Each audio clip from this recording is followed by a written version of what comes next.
Hi, my name is Sharon Tavares, and I'd like to welcome you to the Antique Trader. And today I'm so excited. We have a wonderful program on autographs. I have a fantastic Mr. John Van Means here with us. He was a famous designer, artist, and collector. Welcome to the program, Mr. Van Means. Could you tell me a little bit about your background, how you started out as a designer? As a dream merchant. I came to New York in the early 60s, was walking through Washington Square Park early one Sunday morning and was sitting on the bench with a designer named Scott Barry. I met him very briefly, began to talk, and I had nothing to do, and he had his portfolio with him. So I asked what he did for a living. He said, I'm a fashion designer. And I looked at his portfolio and the bell went off in my head. I like this. All the pretty ladies in the pretty clothes and things like that. And I said to him, you have talent and no money. I have money, no talent. Let's go into business. He objected, and I said, what do you have to lose? And I finally convinced him, and we we rented a studio space on Bleecker Street, right above this Bleecker Street. Cinnamon started a studio designing clothes. He taught me, and 3 years later, I have my own place. That's amazing. And I know that took you very far. Now, how did you get into your artwork? Let's just touch upon that very briefly. Okay. I got very ambitious. I wanted to see some of the world, so I moved to England, which is an English-speaking country. I'm very bad with languages. Spent most of my money, came back to America with no kind of career, nothing to do. I had a friend who was an art critic. She took me to the Museum of Modern Art, and that was an exhibit with Bryce Marden, abstract art. And all the ladies and gentlemen was looking up at this art, and they was swooning and just beckoning how great it is. And I looked at her, she's an art critic, and I said, I can do that. And she looked at me like I was crazy. And she said, you make cute little dresses, you know how to write movies, but this is art. And so 2 years later, I became an artist. And I'm paraphrasing a lot. Okay, so how did you end up collecting these fabulous autographs that you brought for us here today? That was a fluke. Which one was your first fluke? Let's put it that Okay. way. Walking through Washington Square Park one morning, coming down from Fifth Avenue, going to MacDougal Street. I was going to meet my roommate at the time, who was Louis Gossett Jr. And sitting on a bench, there was a man with a beautiful head of gray hair, gorgeous head of hair. And we spoke, and I walked a few paces, and I came back, and I said, you look like a man with a story. And he smiled. And I said, you know, if I had that head of shocking white hair, I could have conquered the world. And he smiled, he looked at me, and he said, with those almond-shaped eyes and that chocolate complexion, I can conquer the world. So we started sitting down and talking. His name was Bud Waldo. He was a photographer and one of the editors of the Encyclopedia Britannica.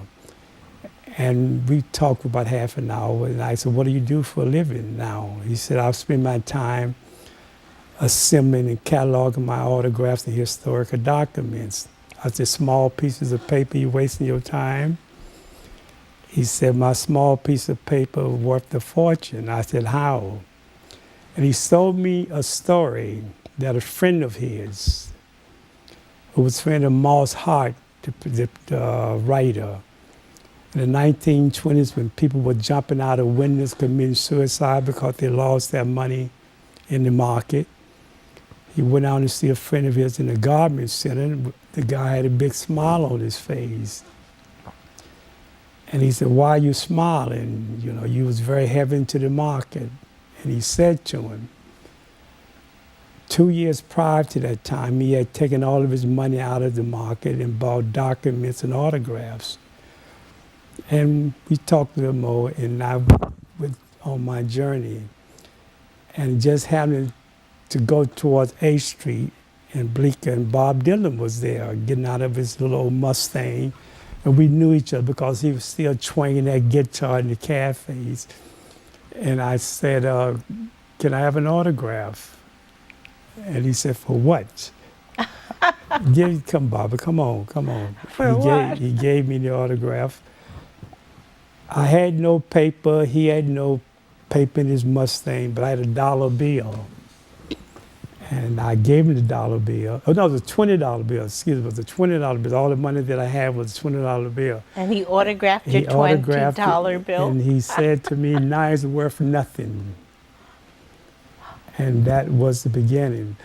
The irony of the story is, though, I have a daughter, Bridget Catherine. She's 40 now. And I saw her talked to her about a week ago, and I said to her, "What happened to that autograph that I gave your mother that was signed by Bob Dylan?" And she said to me, "Mama told me that it was during one of your entrepreneur days when you had no money, I took the $20 bill and I bought milk with it." So that's what happened to her. That's usually where it ends up Yes. going on, Yes. something that you need. And I said to a friend of mine, as a dealer, "What would that bill be worth now?" He said, "We could start the bidding at $20,000, which I think is very Wow, you few. can buy a lot of milk for You can buy a lot of $20,000. milk. Not in, yes, but in those days. Let's you talk could buy. about this that we have right here and tell me how you came across that autograph and tell me a little history about your picture here. Miss Fanny Bryce, Baby Snooks, I remember listening to on the radio. And I have a friend, Renee Rubenstein, who was a friend of her mother's. And she gave me, I think it was 1 or 2 black and white pictures of her. And I liked them, but I wanted to do a whole motif like that.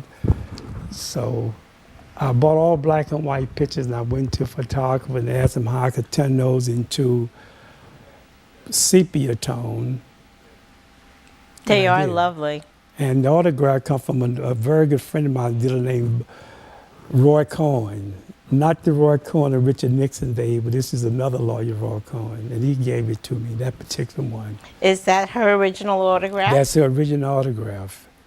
As a That matter is of fact, wonderful. yeah. Yeah, Too I bad like we her. can't zoom in all the way down there on that She autograph. has a very nice handwriting. She has a very nice Beautiful. She was handwriting. quite a lady. Quite a lady. Take a look at the Playboy legs. Gorgeous. Gorgeous. I love There we those go. We legs. just zoomed into the autograph. Yes, ma'am. And then we have another one here of Michael Jackson. You have to tell us about this one. Cost me a fortune. The Michael Jackson autograph. The Jackson autograph. I thought he would be around forever, so I never bothered to get a Michael Jackson autograph because I thought he was going to be here. But when he died, everyone was rushing to do a Michael Jackson motif or whatever. I 'cause think it we died. were all heartbroken. It was I very was such painful. a tremendous Michael Jackson fan, and I still am. Yes. And I started calling, I think before he died, maybe $250 they would sell them to you for. But once he died, he topped the bill in terms of collectability. Be Not Elvis Presley, James Dean, and all the others. And I finally found a dealer Once again, Roy Cohen, who was very nice to me, and he gave it to me for a nice sum of money. The autograph? The autograph, yes. We dare not mention what amount because we don't mention any prices on this program. That's okay. But I can imagine. Yes. I can just imagine. And this collage was put together by yourself, am I Yes, correct? I got lucky. And the gods were kind to me that particular day that I decided to do the collage. That I is g- so beautiful. I told my dealer to find me the most interesting pictures of him, and these are the ones that he came up with. I didn't entirely know how I was going to do it. I like the one with Lisa Marie Presley right over there. Yes. I like it all. Beautiful. I like it all. I like it also. This is my favorite here.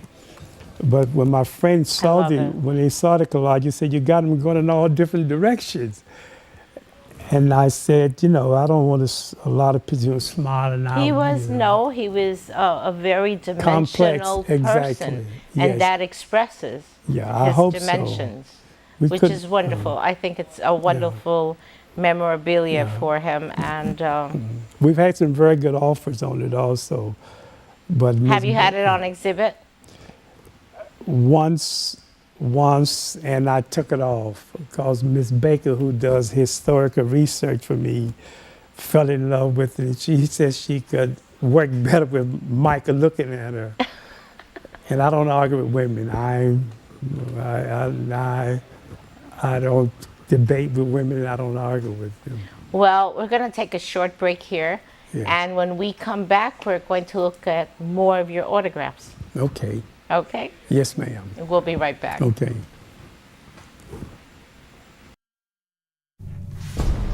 Bring out the action hero in you. Fuel up right and get energized.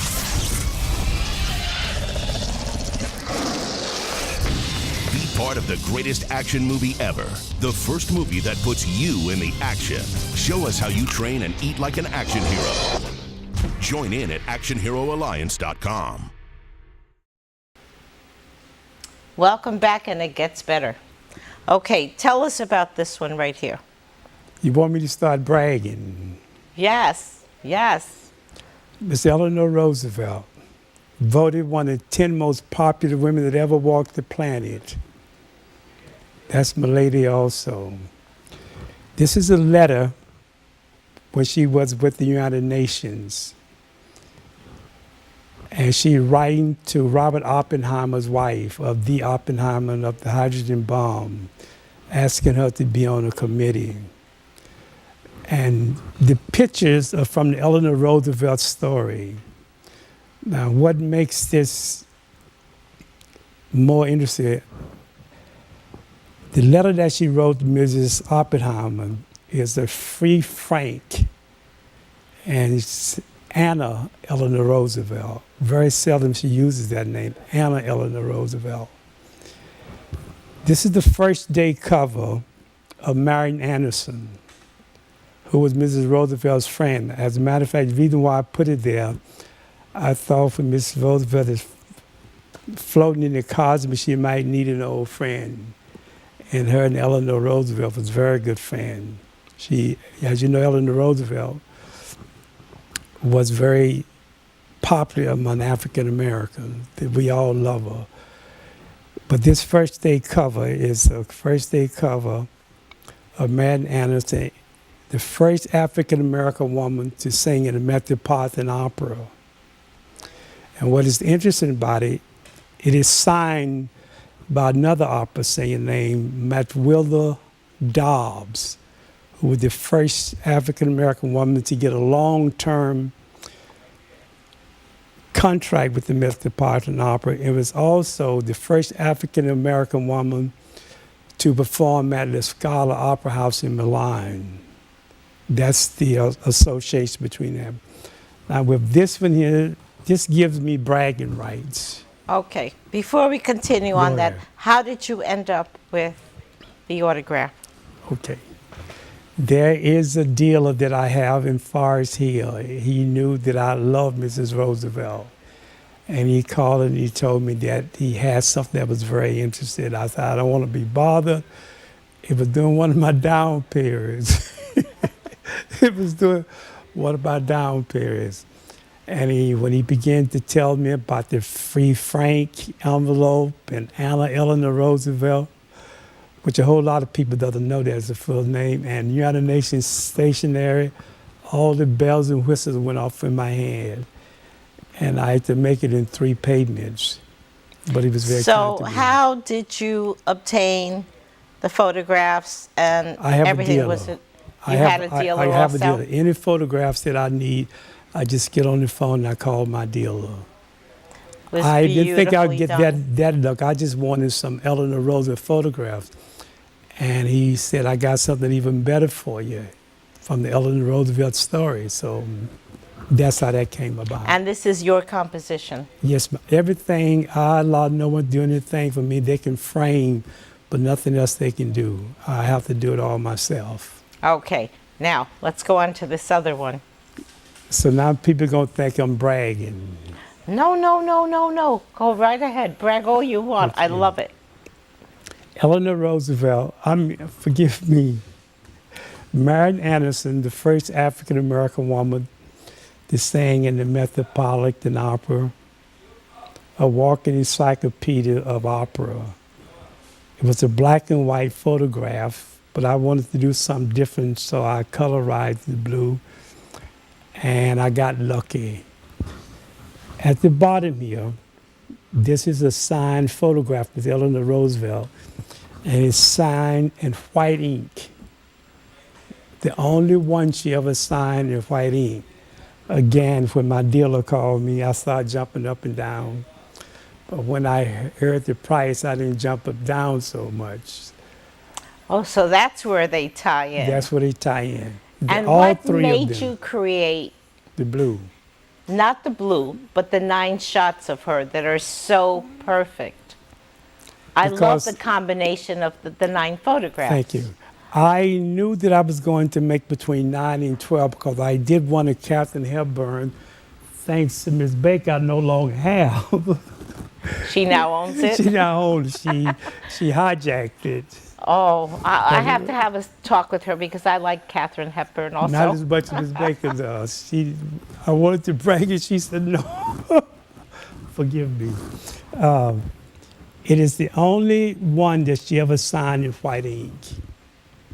And if the camera, it'd be almost impossible to pick it up. No, And I think we it's- can it's pick it up something just else. fine. Could we get a close-up shot of that? Yeah. That picture down at the bottom that's autographed? And as a matter of fact, this is probably the 3rd that I've done in this motif with the oval cover. That didn't is want to see it. Yeah. beautiful. It is You like breathtaking. it? I didn't want to do a love it. square. I love it. And I love that teal blue in the frame. I'm glad. Thank Everything you. is so perfect. I can't claim the frame because I have a buddy. Yeah, well, he did a great job, It's your a buddy. she. It's a she. It's Her a she, name is okay. Lori. She told me, leave it alone. You don't know what you're doing. I select the frame. You just love them girls, don't you? I'm a feminist. My mother had 7 sisters. And I Oh, was my. raised by 7 women called the women folk. So I don't know what it is not to be a feminist. Okay, we're going to continue with the program. That's so much fun, but we have other things that we're going to show you, and we'll be right back. Okay. Yeah. Salad on Saturday, fruit on Friday, throw a ball Thursday. Water Wednesday, touch your toes Tuesday. Let's move Monday, sparkles next Sunday. 60 minutes of physical activity a day and eating well can help get your child healthy. So keep them active and eating well every day. Get ideas, get involved, get going at letsmove.gov. That's letsmove.gov.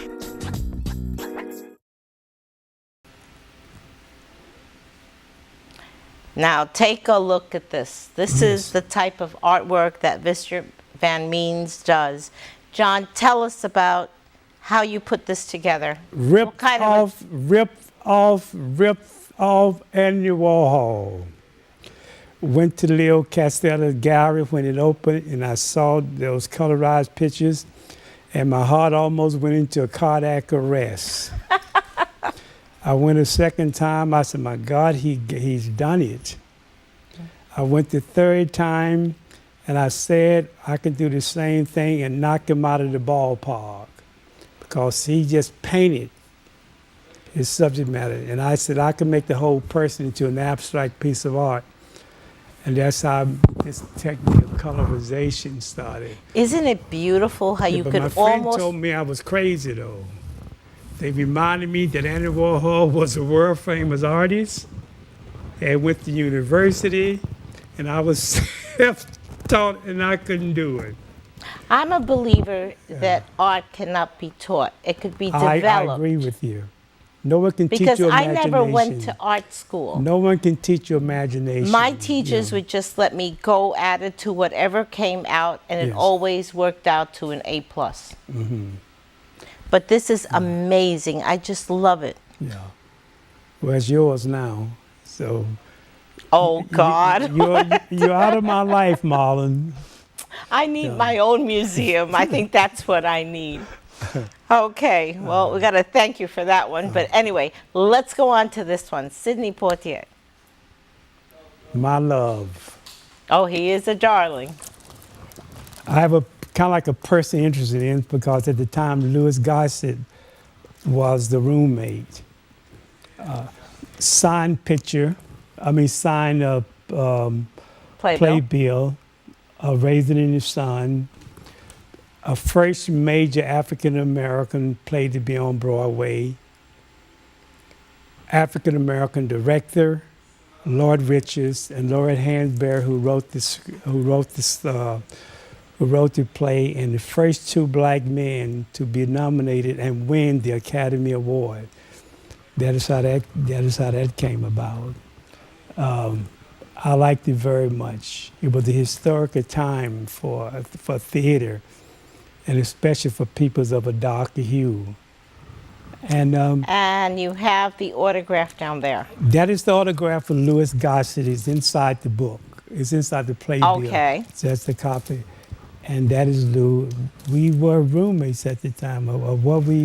Had we fallen out at the time, but that's how I acquired. I think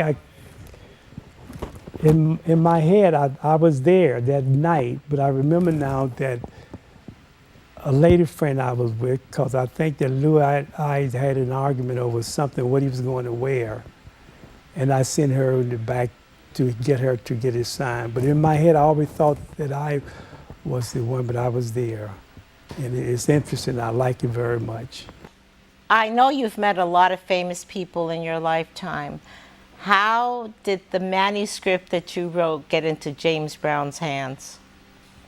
It was on his set while he was finished the movie Superfly. And I asked him how much he had paid to have this story written. It was written by a friend of ours, Phil Fenton. Well, he was no smarter than I was, so I went to a stationery store, bought those yellow notebook pads, and a book on how to write screenplay. And I wrote a screenplay called Come to the Table. Came back and gave it to him. He looked and saw my name and thought I plagiarized somebody's work. This is from a 30-year-old buddy. We were together. And he gave it to his father. Father says, not a bad script. I've seen better and I've seen worse. And I said, can you tell that it was written by a non-professional writer? He said, no. And a year and a half later, Gordon was going to Africa to do a movie and he needed a writer. And he had a choice between a Pulitzer Prize winner and a man who had nominated, African American, had been nominated for an Academy Award for a movie called Sounder. And another African American writer named Chuck Gordon had won a Pulitzer Prize for a play called No Place to Be Somebody. And he was going to Africa to make a movie, and he took me. I stayed 10 years and never got the movie made. They paid us a whole lot of rubbish money that could only be spent there. Okay. I really wish that this were an hour program. So do I. Because it is so interesting. I'm glad. Very quickly, let's go through this. Clark Gable, Olivia de Havilland, Gone with the Wind. Autograph Clark Gable and Olivia de Havilland. Well, here we go. This is not beautiful. It's interesting. The King. Okay, let's do the other one very quickly here. Okay, that's Sir Laurence Olivier with a signed picture of him at the bottom. These are Chronicling- all autographed pictures. No, just the one at the bottom. Just the one at the bottom. that just one. The other that features some of the plays and movies that he was in. Okay. Let's do this one. James Dean, Natalie Woods. I think it's Natalie Woods. And that's a 3-part set, but this particular one is Rebel Without a Cause with James Dean and Natalie Wood. So you are quite a collector. I didn't believe in the stock market. How many autographs would you say you have in total? A few. You don't even recall. You've lost count. It's a walking encyclopedia, but I do not know. I don't want to know. I would commit suicide. And this one? That is Marlon Brando on the waterfront. Marlon Brando and Eva Marie Saint. As a matter of fact, she won an Academy Award for that role on the waterfront. That's in 3-part set. All the 5 main cast members. I made 3 collages.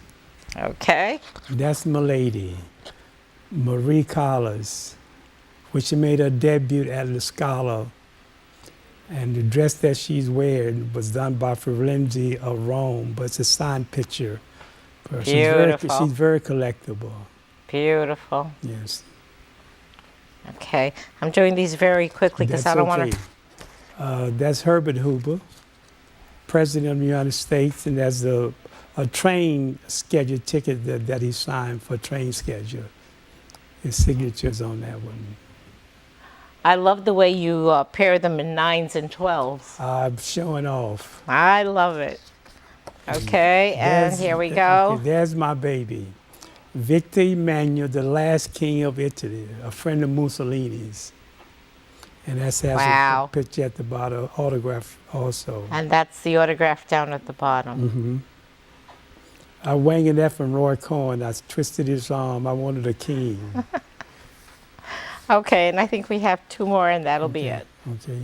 And this one? Let me see. That's Lon Chaney. D. Lon Chaney, the man of 1,000 faces. I got the autograph later to go with that one. There you go. And we have 1 more. Okay. That's This is the one with James Dean? Yes, ma'am. Okay, that's a duplicate. Yes. Well, anyway, Mr. Van Means, this has been... Mr. Van Means is my father. I'm John Van Means. You are the best, and I love your artwork, and Thank you we've very had much. so much Thank you fun for having having you me. on the program. I'm glad I've And I am sure that the folks at home and all over, they'll be watching. We're also going to be on YouTube. So I hope to see you in the future, and we're going to stay close because I know that we'll be working together down at the studio in I Manhattan. really appreciate that. But I'd like to thank you for my picture. Yes. I love you for it. What about a kiss on the cheek? A real little Oh, sugar, don't some worry, sugar? you'll get that before you Okay. leave. All right. Then. But I'd Some like real to thank sugar. you folks at home for watching. And remember, it's always in your heart to keep collecting something, and you never know what you might find. So keep your eyes and ears open. My daughter Yvette gonna beat me up when I get home. Say I'm showing off. So you folks at home, you keep collecting. Thank you for watching. Take care.